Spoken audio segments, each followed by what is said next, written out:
Welcome back, everyone, to the FPL Script. Today's episode is going to be Season 1, Episode 5, otherwise Game Week 35 for the season. I am your co-host, Fran, with my co-host, JD. In terms of Game Week 34, briefly reviewing that for my team. As I was discussing the previous episode, I had two options, really, effectively, to go out of Fernandes or Grealish towards Salah. And the optimal move on a review line really would have just been to go out of Grealish into keeping Fernandes plus getting Solanke into my team, therefore allowing me the space to go into Salah, but that would have left me with 0.0 in the bank. I think close to the deadline as well, with the X-Mins for players like Diaz and even Konate rising, I was actually suggested as well to go take a hit for Diaz. I opted not to go for that move at all. In fact, I even abandoned the path of keeping Fernandes and actually instead kept Grealish in my team because I was quite confident in his X-Mins. And now that we're, of course, recording this game post the City game, and Grealish has played a lot of minutes, I'm confident in my judgment in terms of minutes, but probably not in terms of points, because Fernandes has already outscored Grealish with a game in hand, of course, versus Brighton. But looking back, of course, Grealish allowed me to get Isak, although Wilson scored 2 goals in a game where Isak maybe could have got 2 assists, where if Anthony Gordon actually got the goal early on in the game, then maybe Wilson didn't even have to come on and actually steal the show from Isak. But that was sort of how the tail of the tape was for my team. I also, as I said, had the option to go for -4 for Diaz on both lines, and I think a lot of people did actually end up going for a -4 for Diaz and Ederson in hindsight, really, when we look back. Ederson was benched, which was, of course, a bit of an aberration. Pep explained it as really just an instance of rest for Ederson. Whether that's truly the case, we won't know for sure yet. But for Diaz, of course, he still continues to be that sort of really nailed player for City, although Ake came back from injury and actually was fresh for a start, then was also subbed off early. And that probably leaves us with a little bit of doubt as to what are the best City options to look at for Game Week 35. But captaincy as well. I mean, I have to put my hands up. I think I was laughing at people who were looking at the prospect of Salah, whose EV was very, very close, and Salah actually ended up outscoring Haaland by 2 points. How do you think your week went, JD? Yeah, so I had set up for this week last week. So last week I got a red arrow in preparation for this week, and it has delivered to the expectations. I don't think I've massively outscored my expectations, even though I was on track to do just that. But today was actually pretty bad for my team. So right now I'm on a green arrow of about 30k, but my MD rank has been recovered pretty much to where I want it to be, and hopefully it goes up from there. And other than that, again, with the Fernandes thing, I'm just glad he returned after so many weeks of holding him onto him, and it's been a frustrating journey to say the least. But at least he got a return and 3 bonus points, and hopefully he can do something in the game tomorrow. But other than that, as with you, I think I was also suggested a -4 a Trippier to Diaz. I also opted not to do that. It's very difficult to judge it in hindsight, because at that time, Southampton was a prime fixture for Trippier, and it just made sense to hold on to Trippier in preparing for Game Week 36, because we're going to need him in 36 anyway as part of Triple Newcastle. So that's pretty much it for me this game week. Moving on to Game Week 35. I think the viewers or listeners, really, I think the main conundrum for them has to be whom to go for out of Man City, because there are fewer weeks left now, and as the season end comes closer, we want to see how we can differentiate ourselves from the field. And I think some Man City players could be the way to go. For example, people that went Julian Alvarez this week were insanely rewarded with 2 starts, which was never expected, right? I mean, KDB's injury was supposed to be just a niggle, which turned out to be him not even being in the squad for 2 games.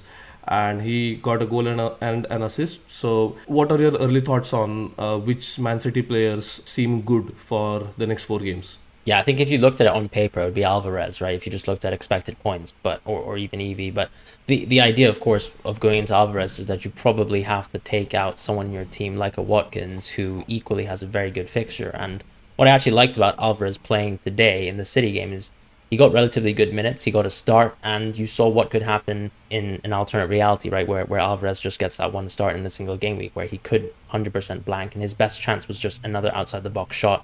Just like the one that he actually scored in the previous game with a very, very low XG chance. Although I would have preferred if he scored that, because that would have been actually a Grealish assist. But yeah, I think when you look at the transfer and the EV of it going out of Watkins, that really changes things in perspective for me. I would not transfer Watkins out for Alvarez. And it doesn't even, on a single period solve, even appear as a good EV transfer. So I don't really like the idea of going for Alvarez. even though actually it seems like he could be nailed for a start, right? Because you've mentioned that KDB was not in the squad for the second game. And honestly, Pep's comments on KDB and his availability for this next game didn't really seem promising. So I think KDB more than likely is going to be fit for the Real Madrid game, but doesn't seem like he's ready for Leeds. Yeah, and also just to round out the Alvarez point, in 35 you're looking towards 36 and how you can get triple Brighton and triple Newcastle if you don't already own, which I suspect many of players already own. If that is the case that you already own triple Newcastle and triple Brighton, what you are thinking about is I would so that's what I have been suggested by review, for example, which is roll in 35, make one transfer in 36, make one transfer in 37, and have two free transfers in 38. And I think that strategy, even though seems very conservative, does make a lot of sense because all of the games kick off at once in 38, and there is a lot of chance for you to get news of some players starting. Like, for a very random example would be, like, for example, Roberto Firmino starting, and if you know that he's going to start, and you know that he's going to play a certain amount of minutes, right, depending on some certain circumstances. Let's say Liverpool actually have a realistic chance of getting into top 4, maybe not, but let's say they've already gotten into top 4, or let's say top 4 is already out of reach. In those cases, I think Firmino would get a sizable amount of minutes in the final game, depending on his fitness. And if that is the case, that is something like, those are the kind of punts you look at in final game weeks. Like, I am reminiscent of Mane outscoring Salah against Crystal Palace, for example, in the final game week, where most people went for Salah captain, and those that went for Mane were rightly rewarded. Not rightly rewarded, because the EV was clear on Salah, but it was a conscious gamble. It's the same team, two elite attackers. One is the one who actually scored 2 goals is not on penalties, but he still outscored Salah. So those are the kind of gambles you can take in 38. So it's not that it's purely a conservative strategy, but in the short term it is definitely conservative, because basically you make 2 transfers in the next 3 game weeks without even taking any hits. So in that sense, I think you could look at some City defenders, like for example Diaz. I think Diaz is probably nailed at this point to start every game week, like for the rest of the season. But again, after between Leeds and Champions League games, and then the next game week, and then the next leg of the Champions League, there is some uncertainty, right, which could derail your plans if you already get in DS. But what you could do is you could wait till game week 37 for City's next double game week, and you would have enough information by that point to bring in a City asset. And also with Ederson, if this resting continues, I might need to think about transferring him out, which would be really a travesty, because this is the second time I have gone for him, and despite vowing the previous time never to bring him in, and the EV just demanded it. So I don't regret it as such, but also I'm really unhappy about it, as you can clearly see, and I'm absolutely bitter about people getting Ake points and DS clean sheet points when it's the one time that Ederson didn't start that City got a clean sheet. But other than that, we can move on to one of the other conundrums within Game Week 35, which is whom to start over Shaw and Trippier. So what is your initial assessment on these players? Yes, I think Trippier is, of course, the option with higher EV, and he is playing at home. So that obviously increases the chances of a clean sheet for Newcastle, given their defensive numbers at home. But Shaw is an interesting option as well, because I can't see this Arsenal team blanking, really. And okay, fine, the last time we saw Newcastle versus Arsenal, they did blank. Although I'm still quite mad that Gabriel didn't earn a penalty in that game. But yeah, I think when you look at United, if you want to be jammy, you've got to go for Shaw this week, and you've got to start him. A lot of people are going to be benching Trippier. Some people are already out of Trippier. I see this as one of those weeks where Trippier's EV is based on, once again, him still having residually very good underlying numbers as a fullback, but the clean sheet odds aren't particularly great. So I would be tempted by just going for Shaw and praying for United to keep one of those miracle clean sheets that they've been getting all season long. Yeah, and also, just to be clear, the reason you say jammy Shaw start is because Trippier is clear on EV, right? Yeah. Yeah, okay, yeah, that definitely makes sense. I would also call it jam, even though I'm really tempted to do that, just because as a fixture, I really don't like the matchup against Arsenal, but that's not a reason by itself to do that. I think the EV is still pretty clear for me to start Trippier. But if you really want to maybe go for more outcome variability, I think that is one way you can do that, by starting Shaw over Trippier. Next up, we also have to consider De Zerbi's quotes, which essentially proved true when he benched both McAllister and Mitoma and took March off before even the 60th minute mark, which basically meant that all three of the midfielders ended up with 1 point each. And we still don't know what they're going to do in the game week, the second game of the game week. But assuming that they come out of it fine, we really need to consider what happens with McAllister. So, are you waiting for tomorrow's game to really reconsider what you will do with McAllister, or do you think it's just a case of one-off game where he was benched and now he's going to play for the rest of the season? It's a good question. I think it goes back to you mentioning how strong a role it could be this week, because you were talking about game weeks 38, for example, and saving up your transfers there. But I mean, even I think just saving up for a double transfer on 36 could be interesting, right? Because you have this Newcastle versus Brighton fixture, and if there is a issue with McAllister and how nailed he is in this team, then you should really just make a move with your Brighton assets, potentially even rearrange one of your Newcastle ones too in the process. And we have news, of course, in terms of the availability of certain players in Brighton. So Buonanotte, he is going out to the U20 World Cup. So that would, of course, conflate with his availability for that fixture. And that, of course, already strengthens the position of McAllister on the team. I would say you are getting some transfer rumors, but I would not pay too much attention to that. It seems like De Zerbi is a very practical manager. He only seemed to really take offense when Caicedo was, in public acting like a bit of a nuisance, I would say, in terms of seeking a transfer. I don't think that's going to happen with McAllister. He seems like a sensible guy, but my issue, of course, would be if he continues to play in that sixth position. And also, you now have maybe a fourth midfielder option in Gross. His EV, of course, is lacking in quite a fair bit compared to McAllister, but if we, let's say, see potentially even one more rest, then, I mean, it's such an easy transfer out, and you've got to sort of, I think, open yourself up to the possibility that it happens. And I think right now March is probably the most nailed player on the team, because the concern with Mitoma was really the comments about his fitness and his availability to play every 3 days, which is something that Zerbi mentioned that he's currently not able to do, at least to keep up the sort of level that's demanded. And what's interesting, of course, Welbeck, Undav, and Gross, these are all players this season where they've gotten plenty of minutes under De Zerbi, whether as a substitute or not, and they've been pretty much unimpressive. So I think this sort of one game blip versus Wolves, where they actually all stood up and outscored their XG, isn't likely to repeat itself. So I think we don't need to also overreact at the same time to Brighton, but it just speaks to the strength of a role for me, and that's it.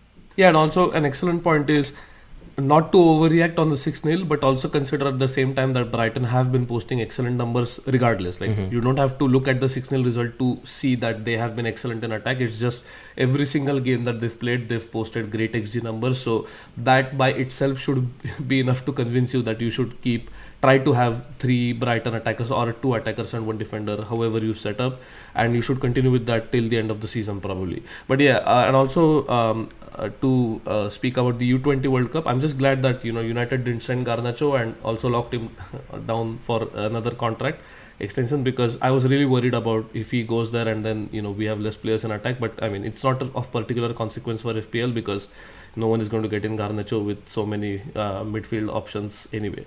One more thing that we can consider as part of the rolling strategy, which is, and I don't really like mentioning this, but it is something that has been mentioned a lot, and I think Wilson is the most transferred player in this week as well. So we just need to cover it as part of the meta, that is game week 35, which is doubling up on Isak and Wilson. To be clear, I don't like that at all, just because I think most people need too many transfers to get to that point. And also, you don't know at what point you will lose them, because both of them have like a long history of injuries, a long list of injuries that have happened to them before. And with both of them having such dubious fitness records, I really doubt if you want to keep both of them on, with sometimes their minutes conflicting as well, right? So is there any world where you see yourself owning both of them for game week 36?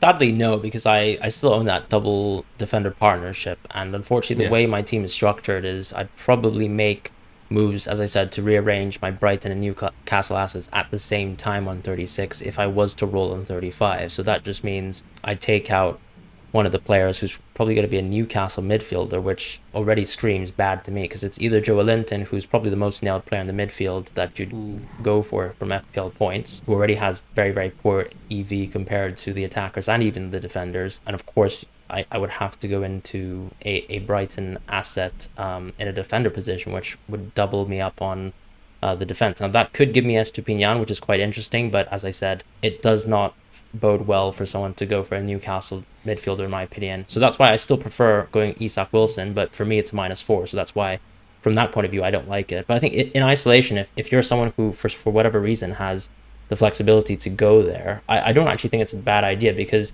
even with the terrible X-Mins that Wilson has on review right now, which is something like 50, and then also Isak, who has comfortably been around 60 to 65 all these weeks long, they're still supreme options in the forward position. So I can understand people who are happy to go off of Watkins, maybe save a bit of money, go for Isak and Wilson, because, for whatever reason, they don't believe clean sheets exist anymore for Newcastle. Doing that move. But as I said, that still sort of breaks your team structure. It also leaves your defense really, really poor for 36. So that's weird, unless for whatever reason you also want to go into double Brighton defense. So that's kind of what scares me. I think I don't like the team structure that it leaves you with, and ultimately Newcastle midfielders is still a no-go for me. So, but if you want to go Isak Wilson, and it's probably going to be a hit for a lot of managers, you just need to be cognizant that you're actually taking a risk and you're just gunning for it in terms of rank at the end of the season, because from an EV point of view, as you say, the X-Men's they don't marry up to each other, because Isak can play on the left and Wilson can play on the striker position. We've seen that already, particularly with St. Maximum, him being close to coming back maybe for the last few weeks of the season. That's going to hurt the sharing of the X-Men's, right? If you really wanted both of them to be ticked up and you wanted to sort of boost the EV of your team, you're going to need ASM to be injured out for longer. And fortunately, Anthony Gordon looks pretty terrible as a transfer, but I mean, that's short term anyways, so yeah, we'll have to see what happens there. But right now, not something I'm looking for, but once we roll in Gameweek 35, we could actually arrive at 36 with completely different conclusions, because the last time I remember that ASM was out, he seemed to be touch and go for a Liverpool game and then suddenly was magically out for 2 to 3 fixtures. He's not someone who has shown the propensity to come back fully fit often, and I think Eddie Howe likes easing players in too. So yeah, I mean, if you really want to take a gamble, I would say just go for it, but just recognize that it's a risk and you're probably dropping EV on the way, but why not? Yeah, so I think it ties back to what we were talking about earlier, which is rolling makes a lot of sense for most managers because of the information that you'll gain. So for example, back in game week 26-27, people that waited to wildcard one game week later got the information that Sanchez was no longer the first team goalkeeper for Brighton. And that is a lucky break. You don't get that kind of an information every single week, but there is some value in rolling a transfer into a week where you actually want more information. So let's say unfortunately Wilson is ruled out, or let's say Isak is ruled out, whatever the case. You know for a fact that the other one will play both games, or will at least have more than, let's say, 120 minutes across 2 games, which is what you want. I think if you want to even think about transferring in a striker for a double game week, and it is a very short term move, I think you need to at least have 120 minutes across the 2 games to justify doing that, because that's like the basic threshold that even FPL has in place, which is what you get for when you cross 60 minutes you get 2 points, right? So from that sense as well, I think it's better for you to roll and then gain information from that. But it's a really big risk, and as you said, if you're cognizant about the fact that it's a big risk, maybe you go for it. All right, so let's move on to captaincy this week. The options are interesting now because a lot of us have transferred out Kane, but why don't you go first with review picks? Yes, so for review picks, we have Holland, Salah and Kane in that order. I don't think that's going to surprise anyone. And as with last week, I'm just going to go, and the week before that, and the week before that, I'm just going to go for Holland and not worry about it much. Salah is a decent consideration with another home game. That's definitely a factor to consider when Liverpool are playing at home. It's you can maybe, in your mind's EV, you can maybe tweak it up a little bit for Salah, but I think Holland just has a good game against Leeds, and unless we get a clear indication that he's ruled out, which is something that could happen because the deadline is on Saturday evening for a change, and we can expect to get some news because the City game is the first game of the game week. So if we get news that Holland is ruled out, if we get a news leak, then that opens up to us to considering someone else for captaincy, like maybe Salah or Kane. But if that is not the case, I think we'll go with Holland. What do the transfer algorithm picks say? So interestingly, it's Salah, Kane, then Haaland, but I would say that the numbers for Haaland in terms of the EV for 35 don't seem to be correct. So I would be cautious about that. I would suggest that the top two options would be Salah and Haaland if they're adjusted correctly. That's my sort of inclination, but of course, I don't endorse the transfer algorithm captaincy order, but I agree with you generally. I think if Haaland starts, I would be inclined to start Haaland as a captain, even over Salah in a home game, and that's just simply how it's going to be for me. It's quite boring, but I'm sat here with the hindsight of knowing Salah outscored Haaland last week. And what do you think about Haaland playing 90 minutes in the previous game? Do you think that sort of matters at all? Yeah, I think the fact that he played 90 minutes in both games in the double game week was a little bit surprising, but also could be because there is enough space, like enough gap between now and the Champions League game. Yeah. But that's not the case between the Leeds game and the Champions League game. So I think that the Leeds game is actually a very contentious game, which could maybe kind of propel you up the ranks if you get the lineups right, or assuming there are no team news leaks, maybe you have an intuition and you follow that and that comes through for you. But unless there is a certain piece of information, or a reliable piece of information which says that Holland is out, I don't see any reason for Holland to be completely missing from the game. But reduced minutes, sure, that could easily happen. One last thing, actually, sorry, and this is a little bit of an off topic because we don't often do any topics off the captaincy. But what do you think about Foden as a bit of a punt for Game Week 35? He's a midfielder. A lot of us have a completely locked in midfield, so this is already going to fly in the face of what your transfers should be, because I don't think people are going to be touching their midfield until at least 36. But I do think he could be potentially a better 1 week punt than Alvarez, who's just started 2 back-to-back games. And wouldn't this be a golden opportunity to maybe punt on Foden, or is this a little too grassy for you? No, so I think his minutes are too low for my liking, and a lot of people expected him to start against West Ham. Yeah. That has to be said. So if Pep has to rest, let's say Grealish, so I think Grealish, the only chance Grealish gets rested is in 35. I don't think Grealish misses out in any of the other games. But if there is any chance of Grealish being rested, I think it is in 35. Otherwise, I don't think he's going to get rested for the rest of the season. And if that's the case, there could be a chance that Foden starts instead of him. And also, Foden came on for Alvarez today in the West Ham game. So both these factors kind of make me think that, again, just with like the Isak Wilson thing, it is a punt. You have to recognize that it is a risk. But if you are predicting his minutes to be good enough, let's say you boost his minutes up to 70 on the review, I'm pretty sure he might show up as a single period solve transfer. Yeah. But again, it's a pretty it's a pretty short-sighted move, and you might lock yourself from making better transfers down the line in 36 and 37, where there are double game weeks coming up. Yeah. The end is in sight, though, and I think what's interesting is the way Luke predicts lineups now. It seems like Foden is more than likely a sub for Mahrez in games, and so I just like the chance that Foden might be there. And given that Grealish could be rested as well, something that's on my mind now, so I'll think about it certainly. But that's going to be us for this week. So thank you guys so much for watching and listening. Yeah, have a good one, guys.